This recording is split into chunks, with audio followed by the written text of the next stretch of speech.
Hey, welcome to Leaving Crazy Town with Finn and Sarah. Sarah, what's happening today? We have a very exciting day today. We have William Cope Moyers as our guest today. And he is the author of several books. I'm sure lots of you in recovery know the books. The first one came out in 2007 called Broken, about his journey of addiction, alcohol and cocaine mainly, and recovery, which of course I can relate to completely because those were my drugs of choice. And then most recently, a new book called Broken Open about his kind of second journey in recovery, which we're going to be talking about. So, welcome, William. Thank you so much for being here. Oh, thanks, Sarah. Thanks, Ben, for having me. I always enjoy being with my fellow travelers as we carry the messages of hope and help and healing, in this case, to your audience. Absolutely. So, one of the first questions was really, and again, any questions that, you don't want to answer, let us know. Don't But worry. I was just thinking about, I've recently listened to both your books on Audible and just thinking about how do you see the differences in the recovery, the differences of the challenges, obviously different, times of your life. Can you just explain a little about what happened and, this most recent journey? Sure. Thanks for proposing it that way. I'm like so many others. I have a dependency on substances. About 1 in 10 or 2 in 10 of us in this country struggle with that. And of course, when we struggle with it, so do our families and our workplace and our communities. So I struggled with substances in the 70s and 80s. In 1989, I, quote, hit bottom. I don't really like that term anymore because I've come to realize, particularly with the opioid epidemic, that there's only really one bottom with our illness, and it's death. Mm. And anything short of that is a way out.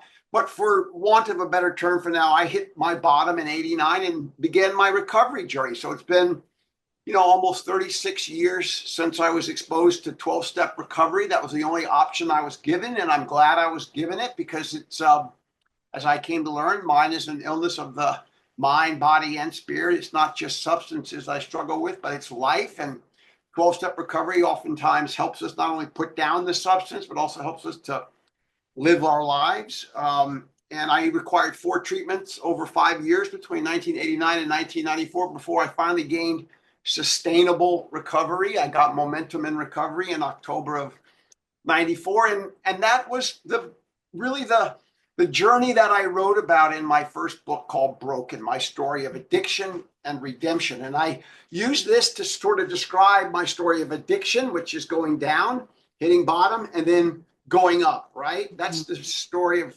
addiction and redemption, the V-shaped recovery, V for victory. And I wrote about that in that first book. Here's a copy of it, Broken, still in print almost 20 years later. But the irony of it, Finn and Sarah, was that as this book came out and as it was getting a lot of attention, big chunks of my life were starting to fall apart. The story was getting dated. I was having to come to terms with life on life's terms in ways that I had never imagined, because in the past, I'd always defined my success, defined my recovery by staying abstinent of substances. And of course, that's very important for a lot of us. But all of a sudden, my story of addiction and redemption has got the rest of the story with it, and it's a roller coaster. And so I had to deal with my own imperfections as a husband, my own imperfections as a human being. I had to deal with my then wife's mental illness, which she's been open about sharing. I've written about it in my new book. I had to deal with becoming a single dad to 3 busy teenagers. I had to deal with my workaholism. Ultimately, I had to come to terms with my codependency-ism. And then in 2012, I was prescribed opiates for a complicated dental procedure in which I developed a neuralgia in my jaw. And the irony of that was I was prescribed those opiates. I had 20 some odd years of sustained sobriety. I was prescribed those opiates. I never liked opiates. They were prescribed me by doctors who knew exactly who and what I was, because I've been the public advocate for Hazel and Betty Ford for a long time. And guess what? Next thing I knew, I couldn't get off those opiates. I couldn't get off of them of my own free will.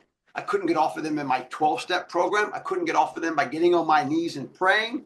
I couldn't get off of them by virtue of the fact that I had a public advocacy job at Hazel and Betty Ford. And I struggled for 3 years, 3 years with the private shame of not being able to stop. And then ultimately in 2016, I just couldn't do it anymore. I had to come up with a solution. And then my doctors, who were very supportive of me in this case, suggested I go see an addiction doc in Minneapolis. I live in the Twin Cities, and I was prescribed medication, Suboxone. And you know what it did? I took it in January of 16, and I knew about it because we'd been using it at Hazel and Betty Ford to treat our opioid dependent patients. I took it in a doctor's office, and it worked. I mean, it just quieted this brain, and suddenly I could get back to my 12-step principles. I could get back to my higher power. I could get back to all those things that had worked for a long time. But it was through that process, and then I'll be quiet here. It was through that process that I began to wrangle with the terminology of recovery. I began to realize that there is more to my recovery than simply sobriety. There's more to my recovery than sobriety, although sobriety is an important term. I learned about shame and stigma in recurrence of use, and I learned about the stigma in the use of medications. Bottom line is my journey continues to evolve. And so I wrote this second memoir called Broken Open, What Painkillers Taught Me About Life and Recovery. And I've been out, sharing that story for many, many months now. Yeah. Wow. I have a, And we have so many questions. All right. I'm going after you. First off, I loved what you said about the bottom being the only bottom really being death. Like, that is so true.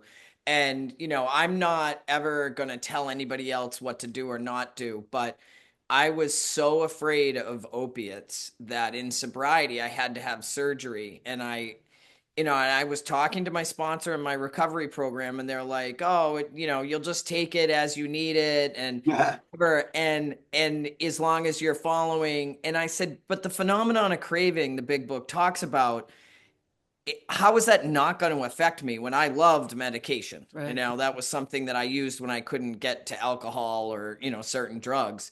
And so I ultimately had the surgery without taking any, Wow. and it was tough. It was tough, but, my mindset, I really was afraid of that because there's so many people I hear, they've been in sobriety a long time and, they're going along fine in the abstinence and they take something for a legit reason and they struggle.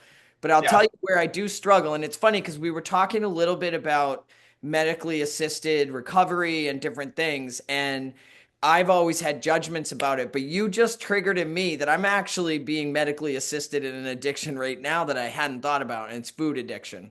And I haven't shared this with anybody except for two close friends that I've started taking a shot, I think 3 months ago. And what I didn't know it was going to do was shut this off. And when you, so for me, I think food was my first addiction. And, and then I did a lot of exercise, bulimia. I played a lot of sports, I'm very competitive and going through all this stuff that once I put drugs and alcohol down and I got into recovery and, the kind you're talking about, the 12 steps, the praying, the, working with others, praying it away, all that stuff. But I went back and gained, I think 70 pounds in my first year and then continued to gain weight. I have never gotten back to some weights I was before. But I was telling my doctor, I'm really struggling. I've tried OA, I've done this stuff. And they suggested trying the shot. I had a lot of shame around it. Like, I shouldn't do that, And I never really thought of it as medically assisted treatment until you said the part about your brain being turned off, because that was the biggest surprise for me. Right after I took a shot, I was like, holy Moses, I'm not thinking about food. Right. I had never had peace of mind around that. Right. Well, here's the interesting, thank you for being open about that, Ben, and sharing that, because I think we being the recovery community and we being treatment providers and recovery community organizations and others who work in this field, we're going to have to really understand and embrace the power of science and the power of medicine in ways that we haven't up to now. You know, the big book of Alcoholics Anonymous is a wonderful book, but its language is arcane. It's dated. It's not reflective of today's reality. Now, I'm not going to be critical of it. I'm just going to say we've got to, quote, get with the times. And whether it's Ozempic, whether it's Suboxone, naltrexone, whether it's an antidepressant, as long as they're approved by the FDA, I think it's really important that we, and I use we in the broadest sense, that we embrace the truth that in these times, addiction being the complicated illness that it is, it begs for what science and medicine can give to us and allow us to find that recovery that we might not be able to find otherwise. So. No, and you know, I was thinking about when I started at McLean in like 1997. At 1997, they were just starting to give lectures on MAT. And Yeah. everybody was starting to talk about it. And, you know, the psychiatrists there were like, look, if someone's been on opiates for a long period of time, their brain has changed. I mean, that's, you know, and I don't know what, you know, and there, I'm sure there's research obviously now saying that, but that, you know, they were really promoting it and met with a lot of conflict. And I'm sure you've dealt with that over the last few years. And I think about, you talk a lot in your books about shame. Yes. And I so appreciated that, because it's one thing to have shame as an addict. And that was a lot of things we were medicating from our childhoods or whatever. But then to be in a recovery community and experience shame around what you're I mean, that's a whole other ball game. And how have you kind of dealt with that and talked about that? And I mean, obviously giving voice to shame helps, but tell us a little about that too. Well, it's been hard, to be honest with you. Thank you Yes. for asking it that way, Sarah. I mean, I've been out on the book tour. It's my new book came out right after Labor Day in 2024, and I was on the road from Labor Day to December the 8th. So I was on the road nonstop, and a lot of places I went, a lot of the media that I've done, the New York Times, National Public Radio, lots of podcasts. There is this element of pushback. There's this element of risk awareness. What is Moyers really saying? Is he condoning relapse? Is he saying that medication is the only way to do it? Is he trashing 12-step? No, no, no, no, no. I'm just trying to expand the perspective and expand the debate. And what works for me may not work for other people. On that point, though, because I have struggled with shame, I have these pangs, P-A-N-G-S, I have these pangs of shame whenever I am talking and looking at my audience or interacting with somebody and realizing that they may not necessarily agree with or understand what I'm saying. And frankly, I was brought up in a positive way through 12-step recovery, where continuous sobriety is celebrated with medallions. And that's wonderful. But we tend to say, when we're in 12-step meetings, well, you've had a relapse, so you've got to start over. You got to pick up a white chip, or you got to make the coffee and sit in the front of the room and not say anything. Right. The shame that we don't do that of women who have a recurrence of breast cancer. We don't do that with depressives who suddenly are hospitalized again. We don't say, well, that was a waste. You got to start all over again. No. And so I have struggled with the shame of trying to get people to understand that my message is what works for me. I'm not trying to change the world, much less save the world. I'm just trying to talk about many pathways to recovery. Yes. And that shame can be toxic, not only when we are struggling with substances, but shame can be toxic in recovery too. I honestly think any way we can keep people above ground, it's a good, you know, like, yeah. Everybody's sobriety is different. Everyone's approach is different. The last thing we want to see is people dying. I mean, and that's what's going on. Right. Well, and Fen, here's another irony of it. And again, I don't want to be picky here, but I'm going to be picky here. There's a very harsh reality in traditional 12-step recovery, which tends to look the other way at a group of us who use nicotine to maintain our recoveries. You know, the co-founders of Alcoholics Anonymous, Bill Wilson and Bob Smith, they died of active addiction. That's right. They smoked themselves to death. Do you know that the leading cause of death among people in recovery is smoking-related illnesses? And so we're not going to take issue with them. But if we're not going to take issue with those who maintain their sobrieties with nicotine, then we shouldn't be taking issue with people who use Ozempic or methadone or Suboxone to maintain their own sobrieties or their own recoveries. That's why, again, sobriety is a good thing, but it's not natural in the human state. Most humans are never continuously sober. They're using coffee, they're smoking cigarettes, they're shopping too much, they're eating too much, they're drinking too much, they're texting too much.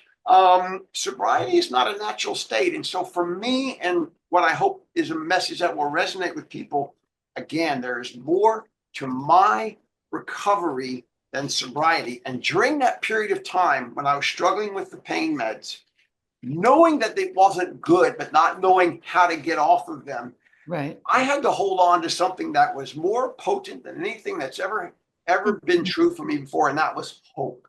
yeah. I had to hold on to hope that ultimately I would find my way through this and come out the other side as I have. And that hope is what carried me through those years of struggle and carried me ultimately to the addiction doc in Minneapolis who prescribed Suboxone. It's so wild because when I listened to your, oh God, I can get teary right now. But when you were talking about your relapse and the self-reliance and the secretiveness and like how you were doing it on your own before you met the doctor that said, well, first, your first doctor that said, hey, there's all these prescriptions, and then sent you to the doctor with the Suboxone. I was like trying to think about how hard it would be, like being in that community, Betty Ford and Hazelden, trying to make it's so it almost is right out of the big book, right? Where self-reliance fails. Like you're a smart guy, you've been around addiction forever, you're trying to figure it out by yourself. And then when you tell that story, William, about talking at that Betty Ford and you come out, I am telling you, I was in my car and my stomach was sick. I was like, oh my God, he didn't just do that. I felt, but I so understood kind of your thinking, but oh my gosh, just had such compassion for, and just before you talk about that, in my own sense, like I'm working with addicts. I'm doing, sober 40 years. I married a guy who was 15 years sober, and then suddenly he relapses and my life falls apart.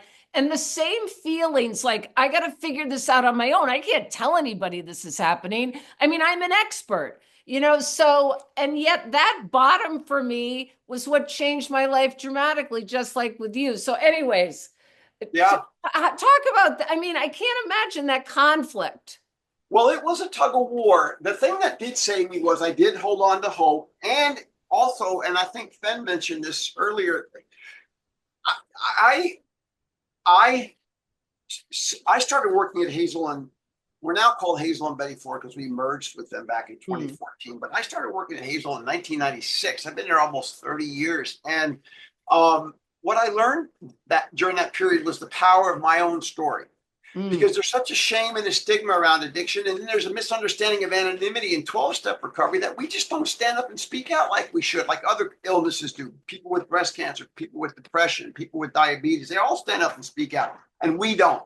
The power of my story when I started telling it, I don't think I mentioned it in this book, but I mentioned in the earlier book, I did Oprah back in 1998. And the day I did Oprah, she said to me, so William, how do people get help? And I said, 1-800-I-DO-CARE, which at that time was the 800 number for Hazelden. So Oprah asked me that. Within 1 hour of me mentioning that on Oprah's show, we got 2,000 phone calls. Right. It shut down the switchboard in the old days. The point of it was the power of my story, the power of offering people hope through my story, the 800 number. I've always been telling my story.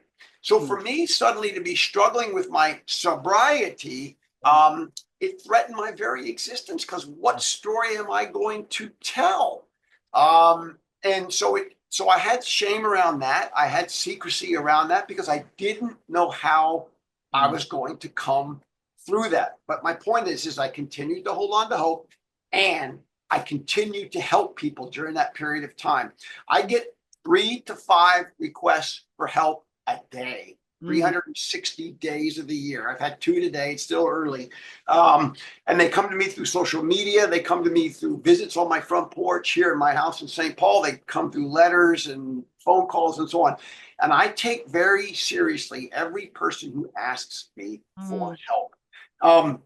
During that period, I was struggling when I had shame and stigma and didn't know how to tell my new story. I continued to help those people. And it was those people that helped to carry me along the arc of recovery until I came out the other side. So I also am a work in progress, in case you're wondering, even though I'm 65 years old. Well, I'm 65 years old. I should be kind of done. But I mean, I'm still a work in progress. And I have a lot to learn. And the key is for me to be teachable, and I remained teachable during that process. I continued to understand what was happening to me. And in the end, it took me 6 years to write this book because I was still trying to figure out how to explain it. From that day on the stage at the Betty Ford Center, when I came out, it blew up in my face, and I have to own that. But I've still a work in progress. My journey is still a work in progress. This book took 6 years to write, and here I am.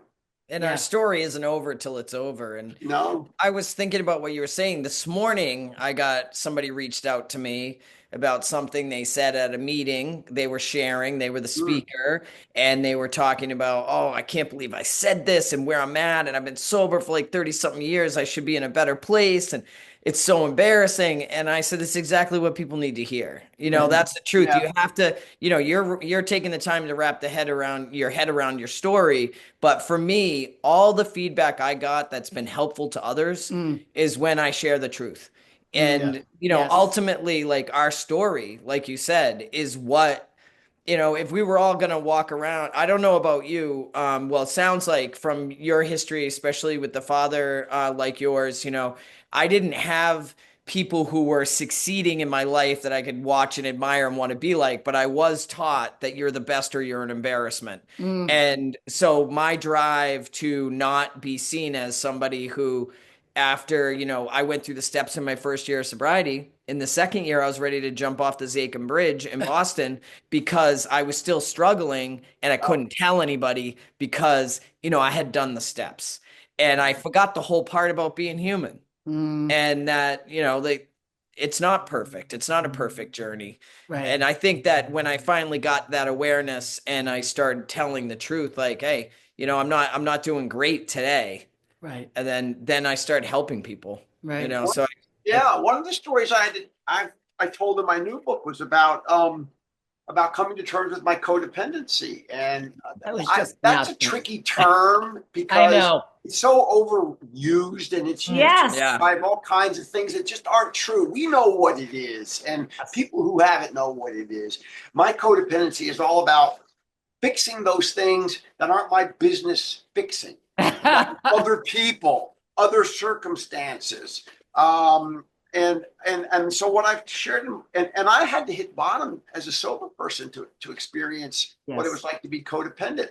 My codependency is also grounded in my perfectionism. Yes.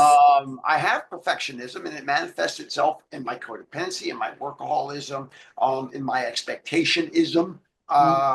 And in 2008, a couple of years after Broken came out, but long before I had to run in with the pain meds, I was kind of not a very nice person, but I was sober, but I wasn't very nice. And I ended up starting to attend a codependency meeting. And what was so fascinating about walking into that room, I'd been in 12-step AA recovery for a long time, and I liked it. And I was kind of nervous to go to Al-Anon because I thought it was a bunch of angry women, and they were angry at me. So I went. My mentor said, go to a men's meeting in St. Paul, where I live, and I went to a men's meeting, and I could hear the chatter down the hall as I was walking into the room, and I was real nervous. And I turned the corner. I was shocked. 2/3 of the men in that meeting were men I knew from AA. They were double winners. And I thought, you know what? If they can be double winners with 30, 40, 50, 60 years of sobriety, I'm in the right clubhouse. So I say that with some levity, some relief. but codependency is as debilitating for some of us as any drug is. And you know what I mean? And I've had to continue to come to terms with that. A couple months ago, I went to a facility in Tennessee called Onsite, where I dealt with trauma, which I have never dealt with in 35 years of walking this walk. And I had to go to deal with my trauma because it was manifesting itself in some of the behaviors as a sober person I didn't like. And it was also affecting my relationships. Yes. Wow. So I am still a work in progress. You know, I'm so glad you mentioned that, the codependency and the trauma, because Finn and I talk a lot about, you know, people think codependency is really, I mean, it is about trying to fix other people. Yes, we're trying to manage their thoughts, feelings, and behaviors, but really, it's about me. It's about my fear. It's about my discomfort with you having feelings. That's what it's about. It's not about changing someone else. It's ultimately focusing on me. So that's huge. And the trauma thing too, I thought about when I was listening to your first book about the seeing the bodies on the side of the road. Like, I don't know if you're talking about that or other things, but while I've been listening to your stories over the last several weeks, I was thinking trauma, and I literally thought, has he ever got treatment for his trauma? Has he, like, have you addressed that? Because that is often a missing piece. So I'm so glad you're saying about, saying that. Well, thank you.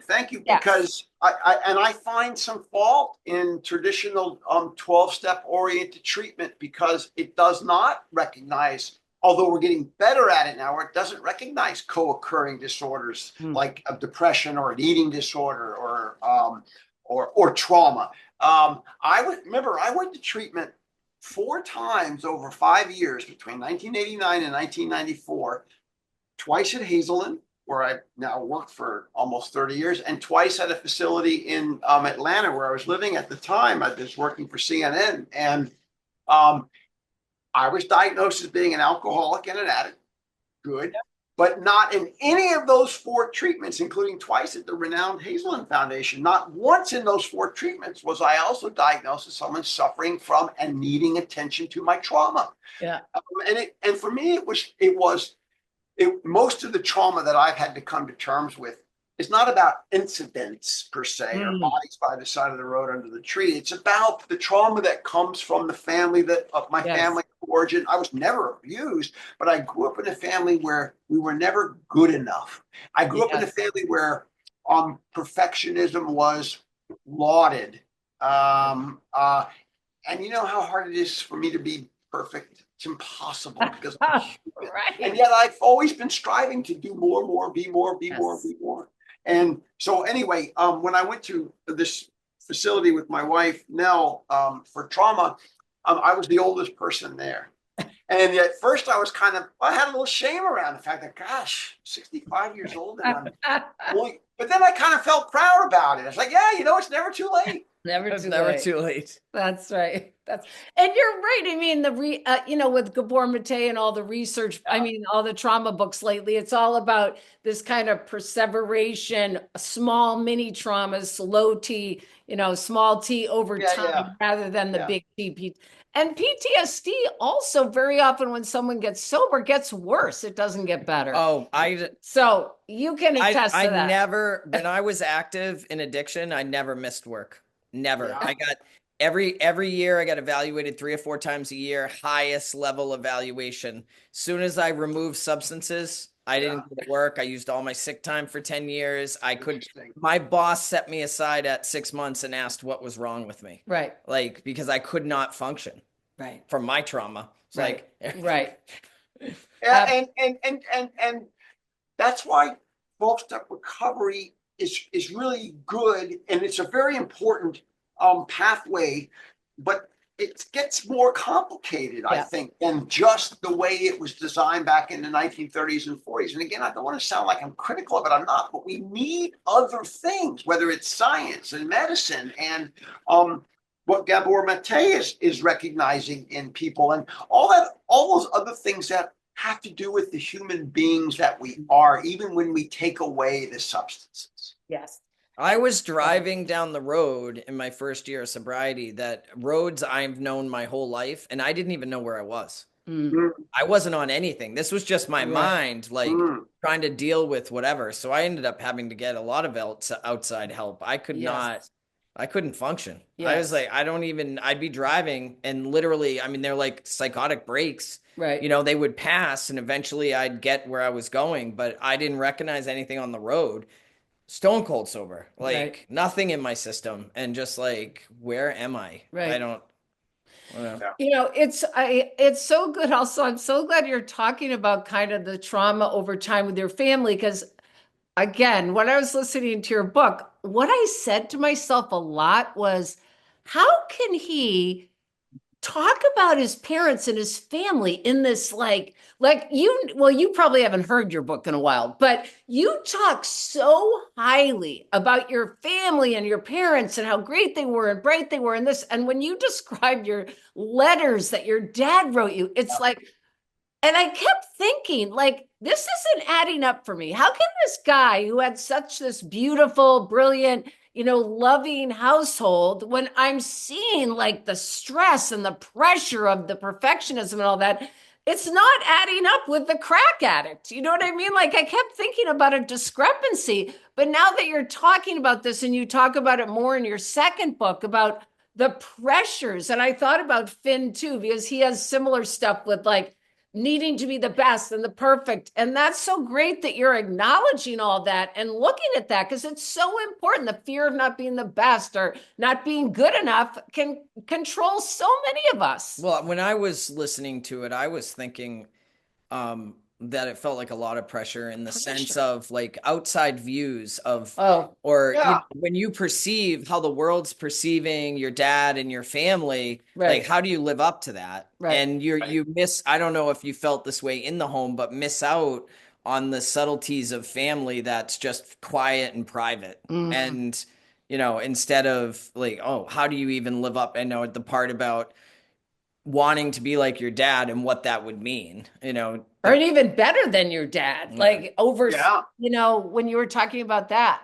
Well, and a lot of that was self-imposed flagellation. I was like sort of whipping myself on my own back. And listen, my parent, and as of this recording in January of 2025, my parents are still living. My father is Unbelievable. 90, Yes, I my thought mother so. is 89, and last month in fact, I'm going to New York later this week, but again, because I've been going back and forth because they've got a lot of needs. But on December Right. the 18th, less than a month ago, we celebrated their 70th wedding anniversary. Wow. That's Now think freaking about that. mind-boggling. Yeah, and as I write in my book, I've had multiple marriages. I've had multiple failures in that regard. But my parents have never said, "Well, shame on you for getting Right. into this, Right. or shame on you for Right. not making this kind of money." A lot of it's self-imposed. Yes. Yeah. Yes. And the standards that my parents set for me Standard. were only standards in which they wanted me to achieve, not because I could be great or rich or anything, but because they wanted me to be have all kinds of opportunity. Yes.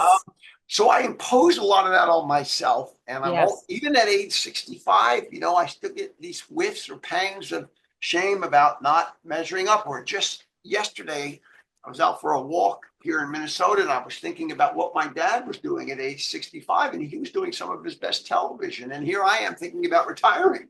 And so I don't want anybody to think, oh gosh, Moyers is crazy. He's so lucky to have both of his parents, and then it sounds like he's complaining. Not at all. Shame can come Yeah. from having two parents. Shame can come from not having any parents. Shame can Yes. come from losing your spouse. Shame can come from being married multiple times. I mean, the Yes. point of it is we're all human. We all have these dynamics. It's how we deal with them that I would Yes. like to think is what my story is about.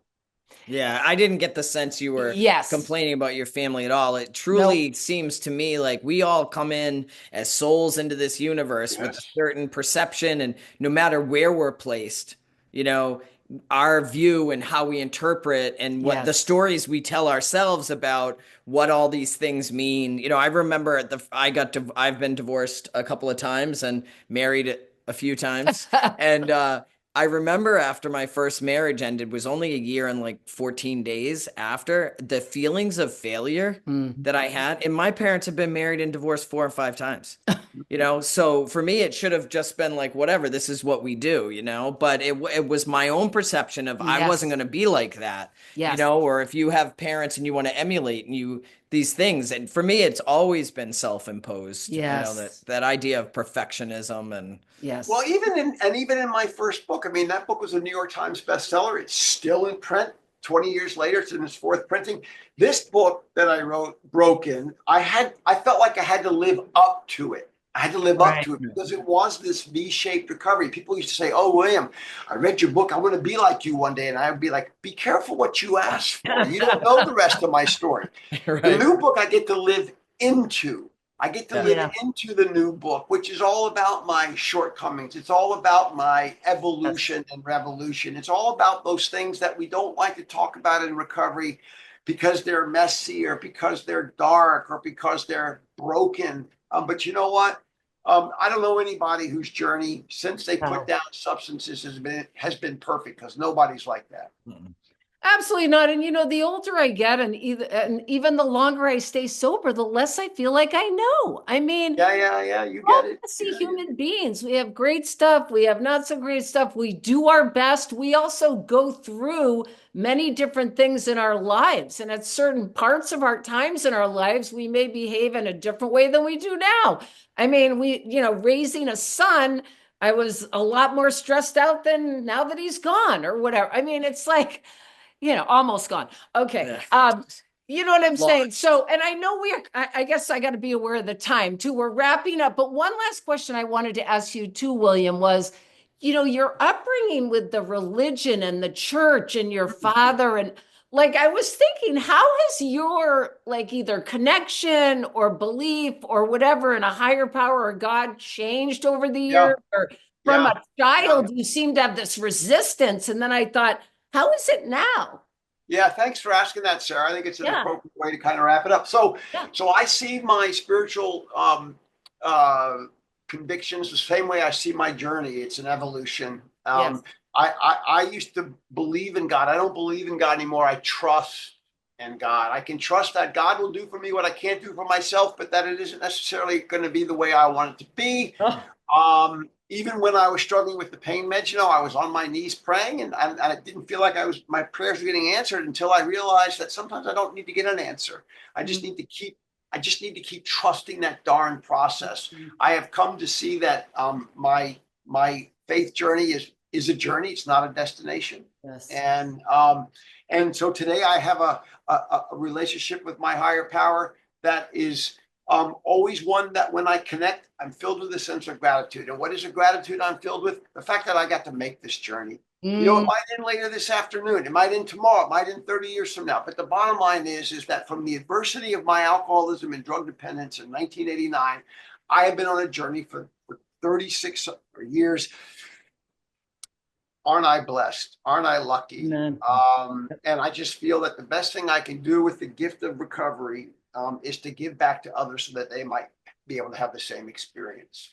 Amen. And yes, I feel blessed that you were willing to come on and answer some questions. It's been great to get to know you a little better than just through the books. And, I agree with everything you've had to say. I love the concept of the journey. And, I feel the same way about my higher power. Like, I have belief that I don't know the lesson or blessing in disguise of all things that'll happen, but they'll unfold in the way they do is probably what's best for me anyway.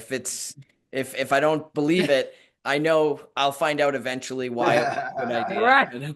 The results are not up to me. Oh my gosh, it was such a pleasure. Thank you for coming.